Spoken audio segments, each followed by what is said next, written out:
Okay, hello YouTube. My name is Schmoopydady. I'm a monthly Hearthstone Wild Legend player. We typically hit Legend first of the month, and after that I goof off. And when I goof off, I play your decks.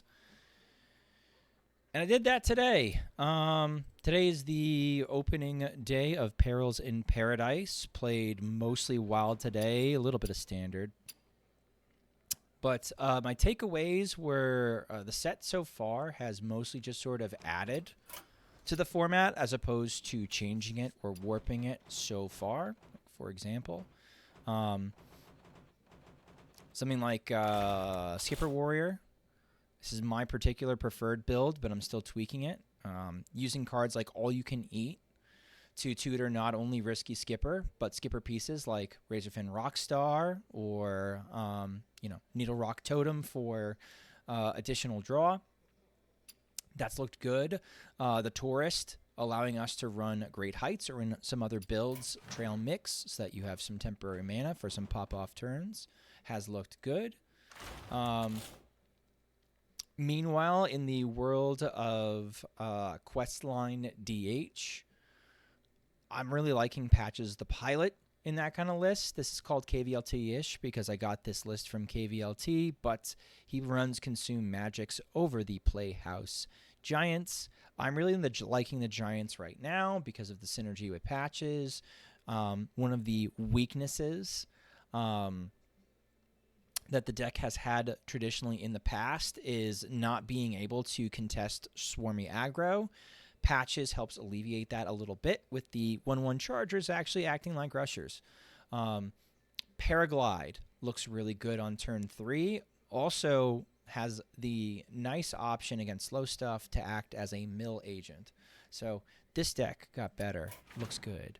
I was just goofing off with this. I didn't win a game with this on stream yet, but Hyperion made a cute Warlock. I think I want to find space for mass production in here for just a little bit more draw.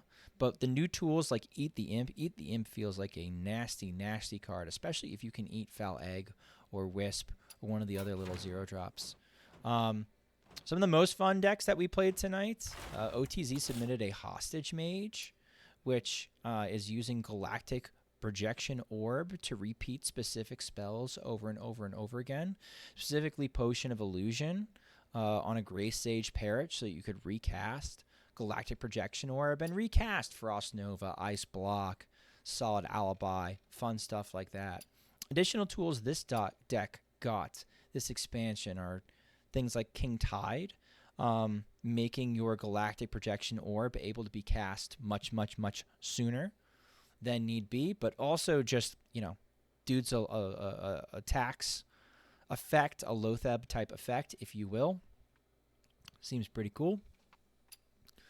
Tidepool Pupil in the game that I played this particular game got me another copy of Galactic Projection Orb, so I was able to weave in an expensive spell after I'd played Galactic Projection Orb, typically a cardinal sin of playing this sort of Hostage Mage where you're trying to get the last large spell that you cast repeatable by Parrot. I was able to cast it and then cast Pupil and then cast Projection Orb again, which was gross. So something like this seems playable. I died to this deck earlier today. I could not get a win with it against an aggro deck, but I was playing an aggro deck, and I basically got cloaked but out of the game by chains of Tidepool Pupil. And you're going to see Tidepool Pupil catching up in a couple of other different places. I think Tidepool Pupil obviously has the funny combo with the big Draka weapon, Bran, Shadow Step, Mailbox Dancer. That's all cool and all. But I think just running it in Miracle Rogue, getting additional break dances, seems to have some utility. And I kept seeing that whenever I tried the list. Played a big Spell Mage today. I don't think big Spell Mage sucks as much as people think it does. This is a real card, King Tide. Sorrow Fang Surfalopod isn't the worst. I think this list could kind of cut down on some of the dog shit and play some better cards, but like Under the Sea seems like a real card. Tsunami seems like a really strong card. Sunset Fall is a really, really strong card. in Arena, but like if you can cast this for free or cast this for 5, you would take that. That's a lot of tempo right up top and spraying a lot of damage. Rune of the Archmage, we've known for a while, is a pretty decent spell. So this has some options, some good play in it. Pirate DH seems fine. I got this from Femboy Germa.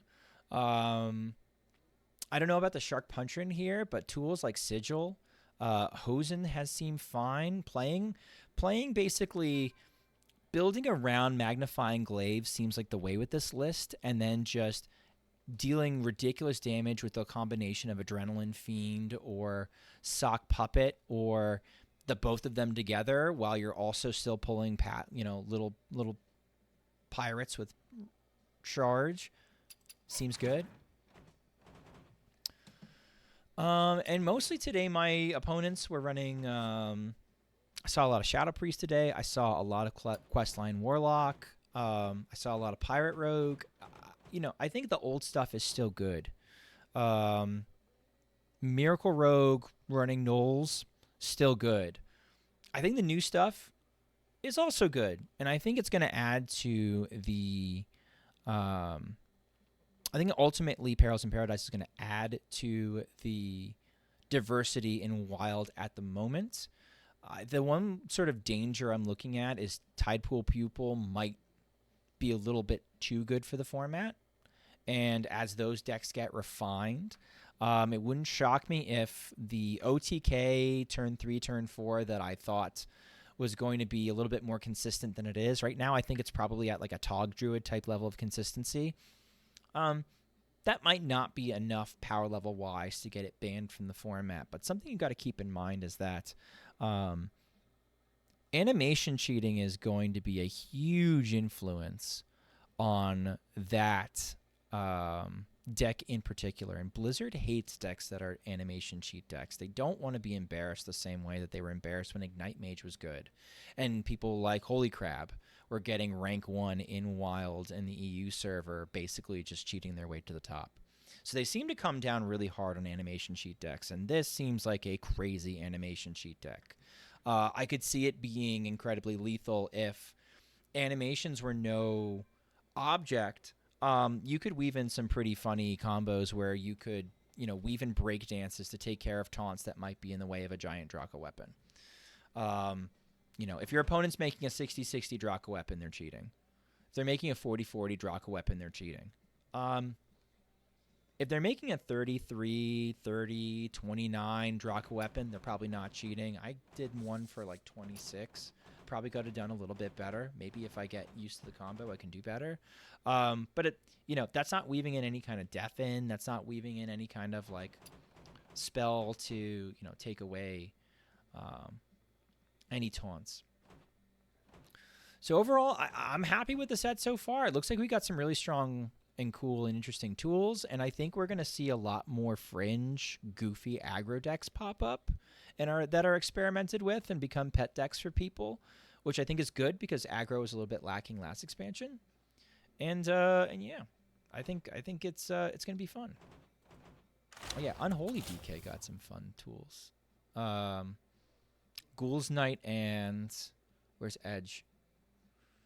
Horizon's Edge in particular seem really, really, really strong. Deck's good anti-aggro. Good anti-aggro aggro. All right. Anyway, hope you have fun in Perils of Paradise 2, and look forward to watching some of my highlight videos of today's stream and streams in the future.